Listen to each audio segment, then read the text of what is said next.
Saudaraku sebangsa tanah air yang saya hormati, saya cintai, insya Allah 3 hari lagi bangsa Indonesia segera menyaksikan pergantian presiden dari Joko Widodo ke Prabowo Subianto. Nice. Nah, berikut ini beberapa catatan saya tentang Presiden Prabowo, atau mungkin untuk Presiden Prabowo yang harus mencari solusi buat membangun kembali NKRI yang telah diporak-porandakan oleh Jokowi.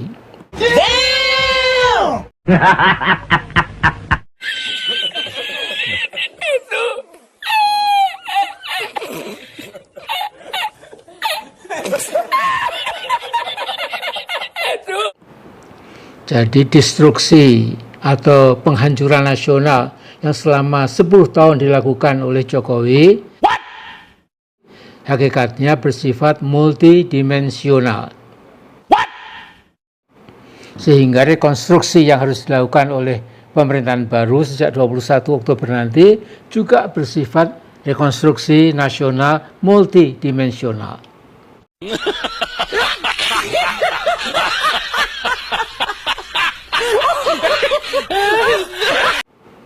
Yaitu rekonstruksi politik, ekonomi, sosial, hukum, mental, moral, itu semua harus segera dilakukan. Ditambah lagi slave mentality atau mentalitas budak, mentalitas inlander yang berwujud dalam rasa rendah diri menghadapi bangsa asing harus dibuang jauh-jauh. Nice. Ingat pesan Bung Karno, kita adalah bangsa besar, kita bukan bangsa kodok atau bangsa kintal.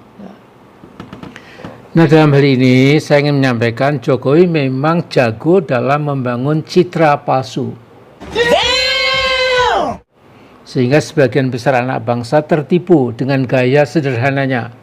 Bersedia belepotan nyemplung ke sawah bersama petani, masuk keluar got, masuk keluar pasar menepuk-nepuk pedagang kecil, seolah-olah membela masyarakat miskin. Padahal siang malam yang dibela adalah para bandit pemilik modal.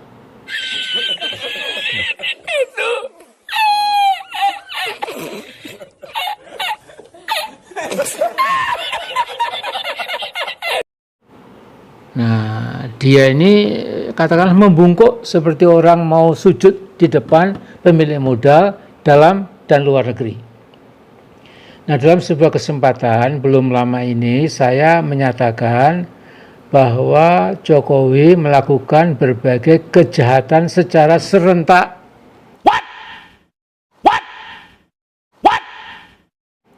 Yaitu political crime, social crime, economic crime, constitutional crime, ideological crime, ecological crime, dan moral crime.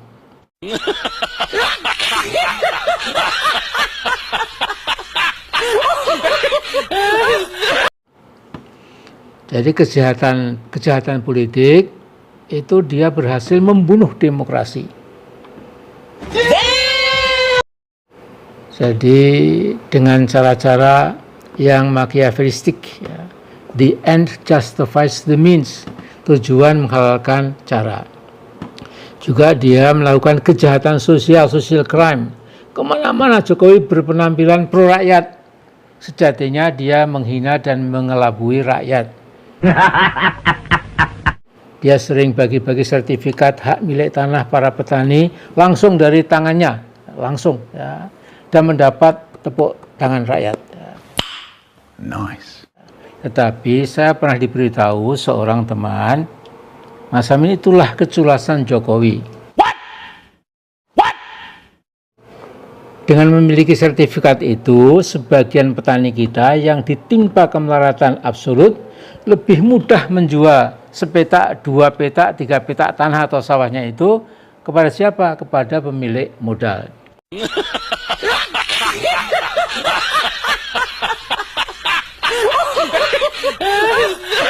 Jadi kejahatan ekonomi itu bagi rakyat sudah kasat mata.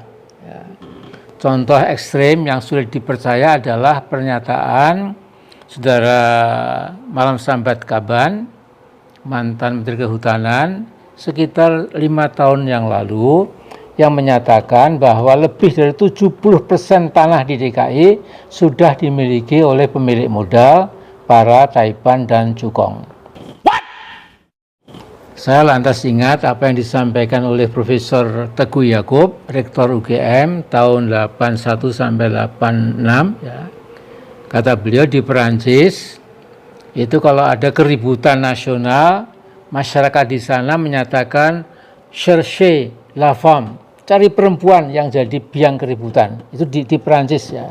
Tapi kalau di Indonesia, kata Pak Yakob, itu kira-kira ungkapannya cherchez le Cukong. Ya. Ya. Jadi kejahatan konstitusional Jokowi juga kita harus bedah sekaligus lah ya. Jadi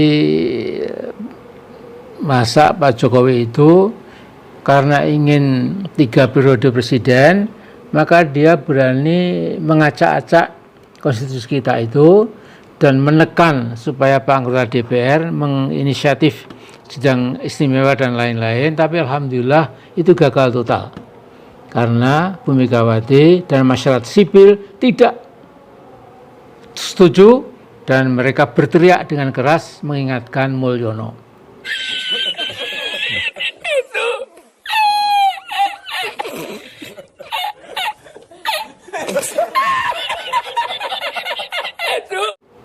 Kemudian juga ada kejahatan ideologis yang mengejawantah dalam pengkhianatan Jokowi pada Pancasila.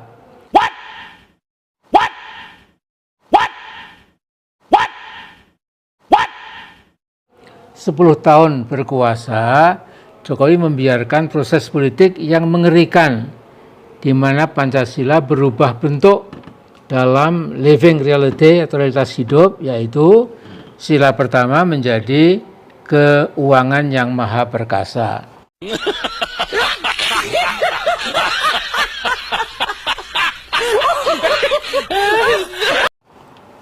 Sila kedua menjadi kemanusiaan yang zalim dan biadab.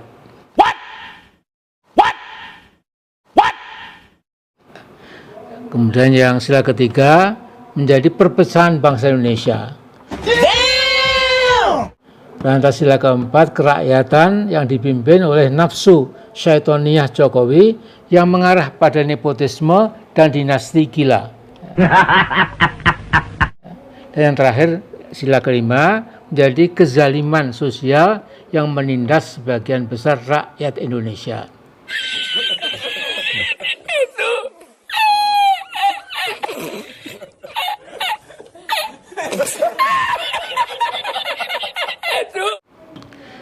Kemudian jangan lupa dia juga melakukan kejahatan ekologis. Ini tidak bisa dimaafkan saya kira. Ya. Jadi hampir seluruh pertambangan telah menghancurkan ecological balance atau ekosistem tanpa ampun. Sangat mengerikan, apakah itu tambang batu bara, nikel, boksit, emas, perak, tembaga, gas alam, dan lain-lain, pasti meninggalkan ecological destruction yang dengan cara apapun mustahil bisa dipulihkan kembali. Kemudian tambahan lagi, ini adalah kejahatan yang paling fundamental yang dilakukan Jokowi adalah moral crime atau kejahatan moral.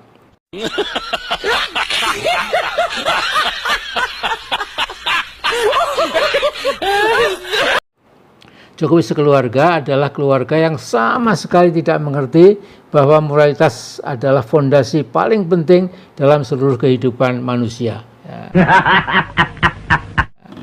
Jadi mudah kita bayangkan berbagai kehidupan nasional kita bila tidak memiliki fondasi moral pasti menjadi kehidupan hewaniah. Kebetulan pemilik akun Fufu Fafa jelas sekali itu adalah milik Gibran. Ya.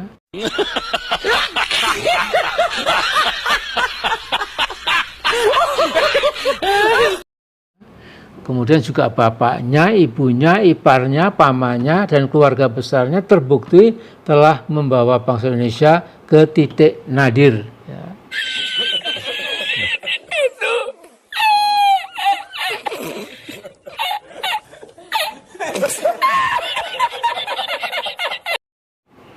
Nah, kita pernah dipaksa minum cekokannya Sri Mulyono itu, katanya, kata Pak Mulyono itu, IKN Nusantara merupakan simbol perbedaan bangsa, bukan saja fisik, tetapi secara peradaban, kebudayaan, cara berpikir, dan lain-lain. Nice. Mari kita song-song Indonesia Emas tahun 2045. Kita punya bonus demografi. Itu kata Mas Mulyono. Nice. Nah, saya bisa memastikan omongan Mulyono itu omongan bel gedubel beh, ya.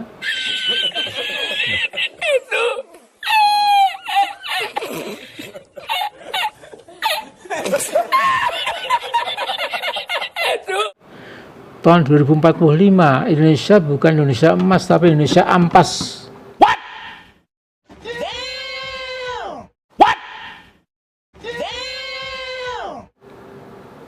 Mengapa? Bagaimana mungkin Indonesia yang sudah kehilangan rasa percaya diri dan tidak lagi punya kemandirian akan jadi pemain global nomor 4 setelah Cina, Amerika, India? Itu tidak masuk akal. Ya. Nah, Mas Prabowo mewarisi yang saya katakan di atas, destruksi nasional multidimensional. Sekarang pertanyaan, bisakah Presiden Prabowo melaksanakan misi amat berat tadi, membawa Indonesia berdaulat kembali? Ya. Jadi seolah Presiden Prabowo itu memikul mission impossible. Ya.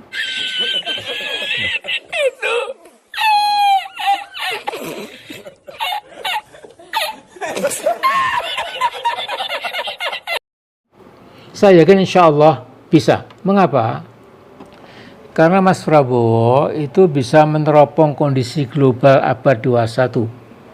Dari 30 tahun yang lalu, beliau sudah meramalkan konstelasi global internasional yang sekarang kita temui. Nice. Jadi Mas Prabowo pernah meminta saya tahun 1994, 30 tahun lalu, agar berkunjung ke RRC. Jadi saya, almarhum Rusdi Hamka, almarhum Insinyur A.M. Lutfi, almarhum Cai Syukri, pemimpin Pondok Gontor, itu kita pergi ke Cina. Yang menarik adalah pesan Mas Prabowo waktu itu, Mas Amin, jangan lupa berkunjung ke Provinsi Xinjiang. Di sana mayoritas penduduknya beragama Islam. Mas Prabowo juga menyatakan RRC akan jadi super power dunia. 30 tahun lalu, prediksi Prabowo terbukti. Nice. Ya. Jadi Mr. Kutu Buku Prabowo, ini istilah intermezzo saja, ya, sudah bisa memprediksi situasi geopolitik dan geoekonomik secara akurat. Nice. Yang dia sampaikan waktu itu kini terbukti, yakni terjadi neck and neck rivalry, neck and neck competition antara China dan the United States of America. Ya. Sejak itu saya sering bertemu dengan Mas Prabowo. Kalau saya nggak ke rumah beliau, Mas Prabowo yang datang ke gedung PP Muhammadiyah. Ini ada sedikit cerita lucu ya. Dalam sebuah acara keluarga besar Pak Harto, maksud saya, itu Mbak Tutut bilang pada Pak Harto, ini ceritanya Mas Prabowo, Pak, itu loh, Dik Prabowo sering rapat gelap sama Amin Rais. What? Mas Prabowo kemudian mengatakan, Mbak, di kantor PP Muhammadiyah Menteng Raya, itu lampunya sangat terang. Jadi bukan rapat gelap, kata Mas Prabowo. Waktu itu Pak Harto hanya tersenyum, kata Pak Prabowo, ya tersenyum kecil sambil berkata, ya, asal hati-hati. Ya. Nah, pada November 1998, Mas Prabowo yang tidak lagi berdinas menghubungi saya, apakah saya kenal dengan Gaddafi, Presiden Libya. What? Saya bilang kenal, saya pernah bertemu Gaddafi 2 kali. Mas Prabowo ingin menjajaki kemungkinan membeli minyak dari Libya. Kami berdua diterima di tenda Gaddafi di sebuah gurun pasir tidak jauh dari Tripoli. Di situ saya sampaikan pada Pak Gaddafi bahwa Jenderal Prabowo berminat membeli minyak dari Libya. Langsung Pak Gaddafi meminta Menteri Perminyakannya agar esok harinya memperbincangkan keinginan Pak Prabowo di hotel di mana kami menginap. Nah, kebetulan saya ikut mendengarkan pembicaraan mereka, tetapi rencana beli minyak dari Libya itu batal karena harga per barelnya menjadi mahal berhubung ongkos angkutnya tidak murah karena jarak Tripoli Jakarta itu sekian puluh ribu kilometer. Nah, dari Libya kami mampir ke Teheran. Rencananya mau bertemu dengan Ayatollah Rafsanjani, tetapi Presiden Iran itu sedang berada di Isfahan, sehingga kami terus pulang ke Indonesia. Oh ya, waktu di Teheran itu sudah menunggu sahabat Mas Prabowo sejak muda, yaitu Bung Mahir Al-Gadri. Ya. Nah, by the way, jangan salah sangka ya, saya adalah orang Muhammadiyah, terus tidak ada sedikit pun bau-bau Syiah. Saya Muhammadiyah asli, pakai shot. Ya. Yang menarik, begitu saya sampai di Jogja, tidak berapa lama ada telepon dari markas Jewish Circle di Sydney, markas Yahudi di Sydney, Australia. Setelah memperkenalkan diri, si penelpon itu seorang perempuan bertanya, mengapa Anda berkunjung ke Libya dan Iran? Saya balik bertanya, bagaimana Anda tahu perjalanan saya? Dia mengatakan, ya, berdasarkan informasi intelijen kami, Anda melakukan perjalanan itu. Ya. Kemudian saya tegas mengatakan, look, Indonesia is a free and sovereign country. Indonesia is a free and sovereign state. Saya bisa bertemu dengan siapapun yang saya kehendaki. Itu tahu nggak, 2 bulan lalu saya ke New York, saya ketemu Dr. Henry Kissinger. What? Berbincang-bincang tentang masalah Freeport-McMoRan. What? Saya juga bertemu George Soros, temannya Kissinger, ya. Pemain modal internasional yang luar biasa kayanya itu. Ya. Nah, jadi mengapa Anda tidak telepon saya? Toh Anda tahu saya ketemu Kissinger, ketemu Soros di New York. Karena dua-duanya orang Yahudi, kemudian Anda ya malah bagus itu Pak Amin Rais pergi menemui 2 tokoh Yahudi itu. Jadi sorry ma'am, your question sounds racist and stinks. Saya katakan, jadi Anda itu pertanyaannya rasis ya, dan stink, bau nggak enak ya. Nah, kemudian diletakkan teleponnya itu dan terdengar nging panjang. Ya. Nah, sekarang kembali ke Mission Impossible Presiden Prabowo Subianto.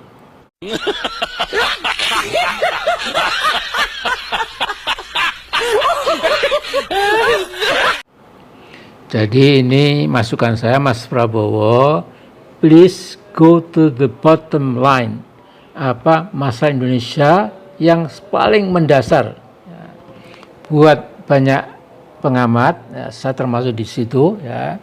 Jadi masalah yang sangat bottom line, yang sangat mendasar itu adalah berpindahnya natural resources kita, sumber daya alam kita itu pergi ke luar negeri, ya, dinikmati oleh orang-orang asing dengan sepengetahuan rezim Jokowi.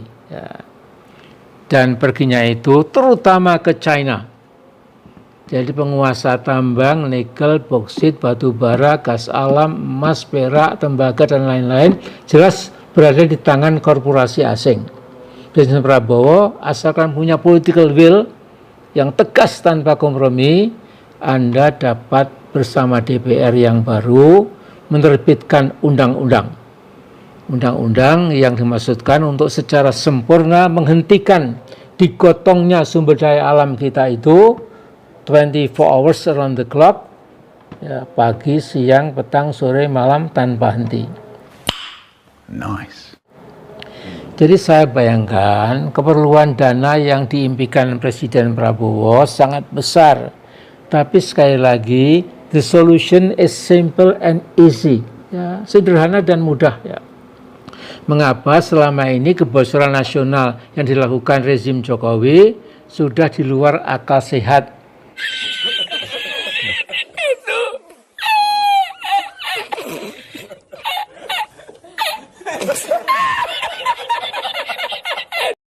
Indonesia, negara dengan sumber daya alam yang melimpah ruah, telah menjadi negara yang rata-rata pemimpinnya dan rakyatnya bodoh atau pura-pura bodoh. What? Jadi Indonesia tetap miskin rakyatnya. Ya. Yang sesungguhnya kontemplasi Anda, Mas Prabowo, atau tulisan Anda dalam Paradoks Indonesia itu sepenuhnya betul-betul. Kita negara kaya raya tetapi rakyatnya miskin. Mengapa? Karena sebagian besar pemimpinnya geblek. Maaf, ini agak keras istilah saya. Ya.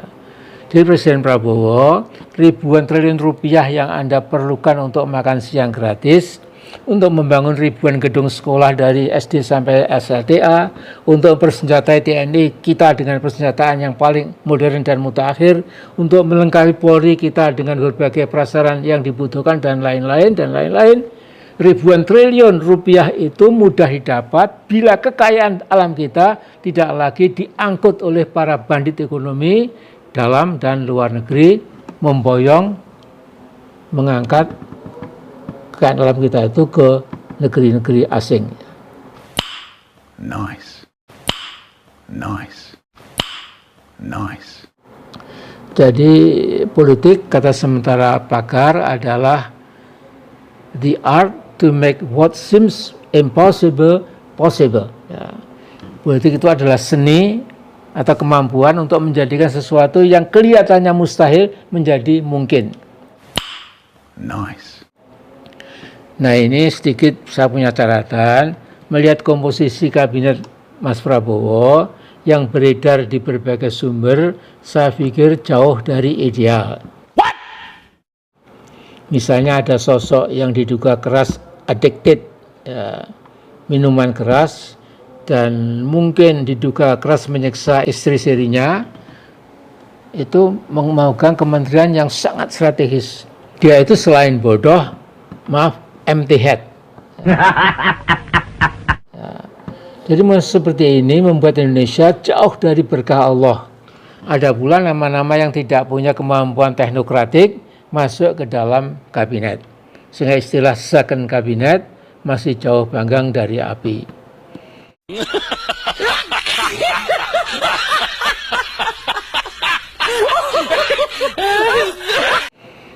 Jadi cukup fair kalau setelah 1 semester Mas Prabowo dapat melakukan reshuffle secara menyeluruh.